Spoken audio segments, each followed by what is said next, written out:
एक छोटं गाव, एक मध्यमवर्गीय कुटुंब. मुलगा अमित कॉलेजपासून मोठ्या शहरात नोकरी करत आहे. आई सावित्री घरात रोज काम करून मुलाला जगण्यासाठी तयार करत आहे. अमित रोज म्हणतो, आई, मला वेळ नाही, मी व्यस्त आहे. सावित्री हसते, काही नाही म्हणत. ती स्वतःच्या आनंदासाठी काही करत नाही, फक्त मुलाला सुख मिळावे म्हणून. एक दिवस अमितला ऑफिसमधून कॉल येतो. त्याला एका मोठ्या प्रोजेक्टची जबाबदारी दिली जाते. आई त्याला जेवण देण्यासाठी फोन करते. अमित, जेवण खा, थोडा वेळ थांब.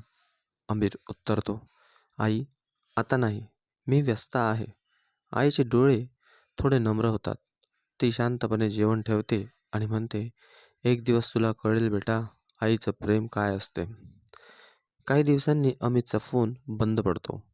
आई त्याला शोधायला बाहेर पडते. सगळीकडे शोधले तरी त्याचा कुठे ठाव ठिकाणा नाही. गावातच बातमी पसरते. अमित शहरात व्यस्त असल्यामुळे आईला घराबाहेर सोडले. आईच्या मनात खूप वेदना होतात, पण ती शांत राहते. ती ठरवते, माझ्या मुलासाठी मी काहीही करायला तयार आहे, पण मी त्याला ओळखायला देईन त्याच्या वेळेत. आई एक जुनी डायरी उघडते.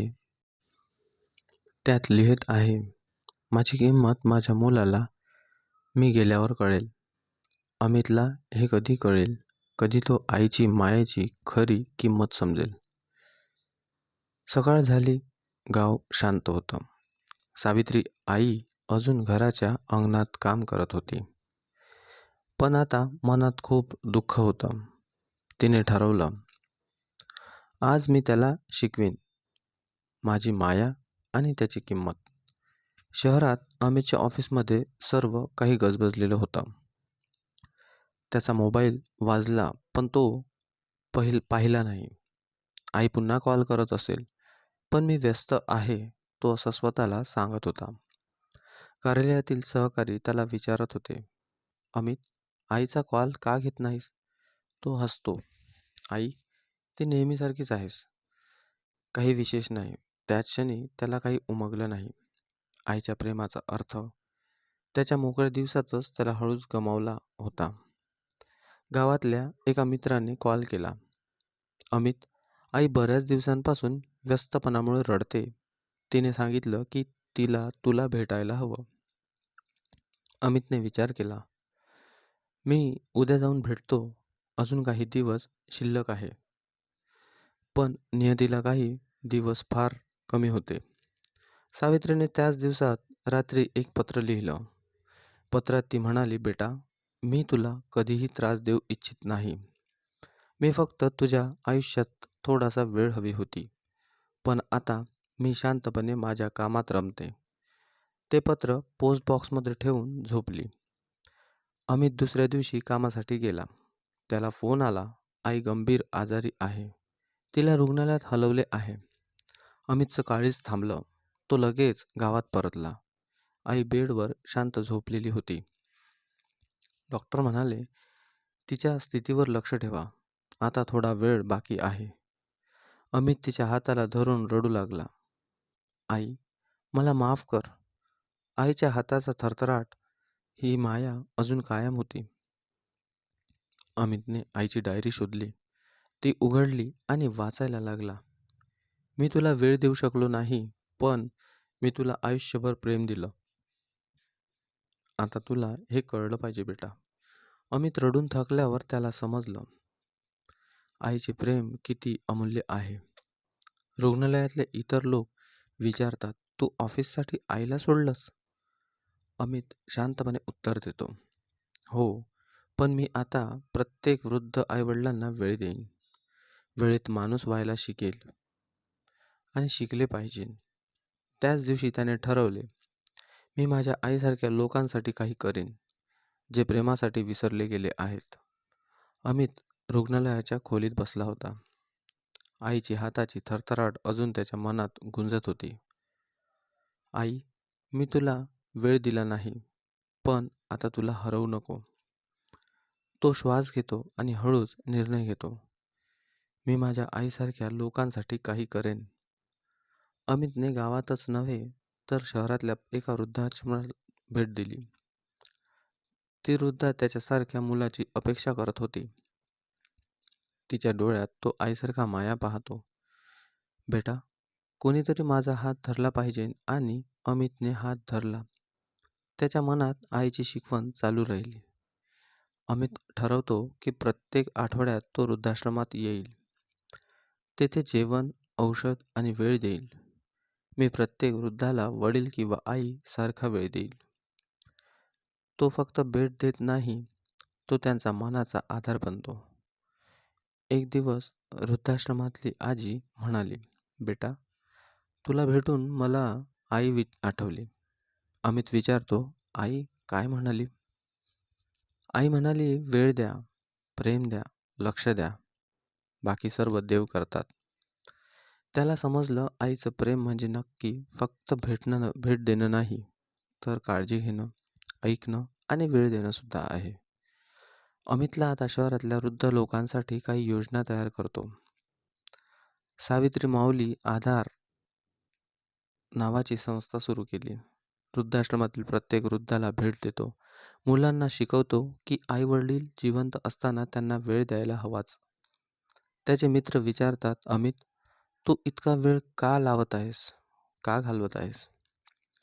तो हसतो आणि म्हणतो, मी माझ्या आईला हरवलंय, पण आता इतरांना हरवू नको.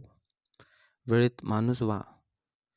त्याच्या या कृतीमुळे लोक प्रेरित होतात आणि त्याची गोष्ट सोशल मीडियावर व्हायरल होते. अमित समजतो, आई जिवंत असताना तिची किंमत ओळखा. गेल्यावर फक्त पश्चाताप उरतो. अमित आता प्रत्येक आठवड्यात वृद्धाश्रमात येतो.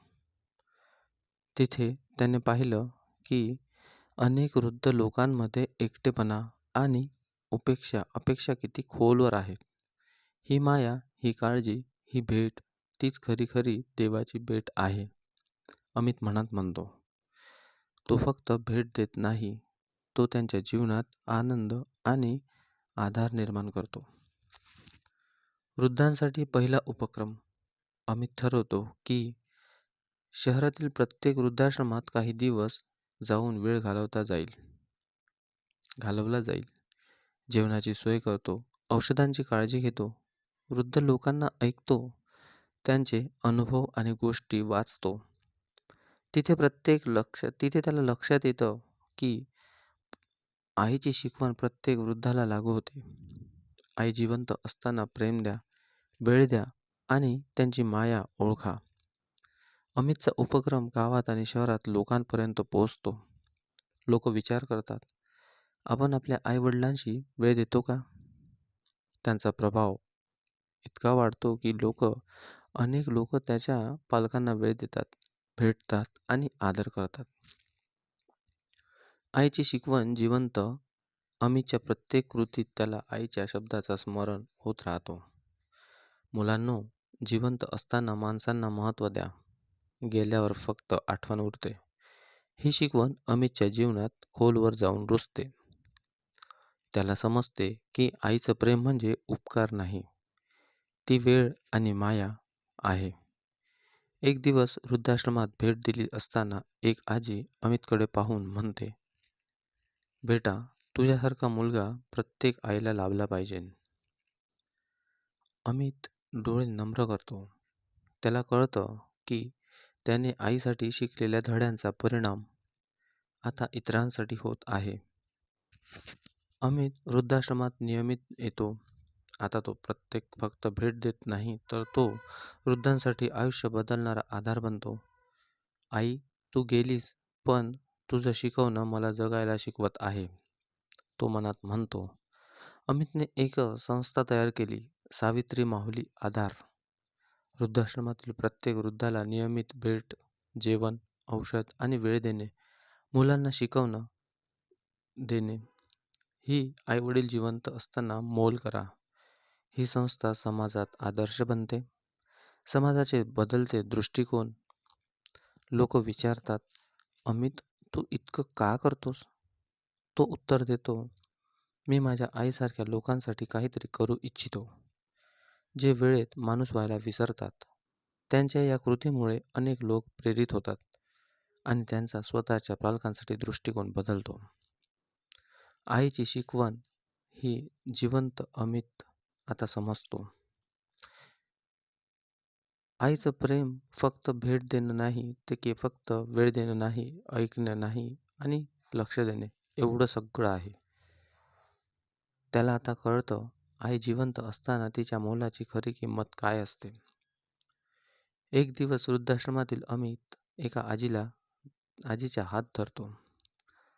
ती हसते आणि म्हणते, "बेटा, तुझ्यासारखा मुलगा प्रत्येक आईला लाभला पाहिजे." अमित डोळे नम्र करतो आणि म्हणतो, "आई, तू गेलीस, पण तुझं शिकवण प्रत्येक वृद्धाच्या जीवनात जिवंत आहे." ही कथा एका आईची आहे, जिने संपूर्ण आयुष्य मुलासाठी अर्पण केले. मुलगा वेळ देऊ शकला नाही, पण गेल्यावर त्याला मोल समजलं. तुमचे आई-वडील आज जिवंत असतील तर त्यांना वेळ द्या, त्यांची माया ओळखा. आणि ही कथा तुम्हाला जर का आवडली असेल तर लाईक, शेअर अँड सबस्क्राईब करा.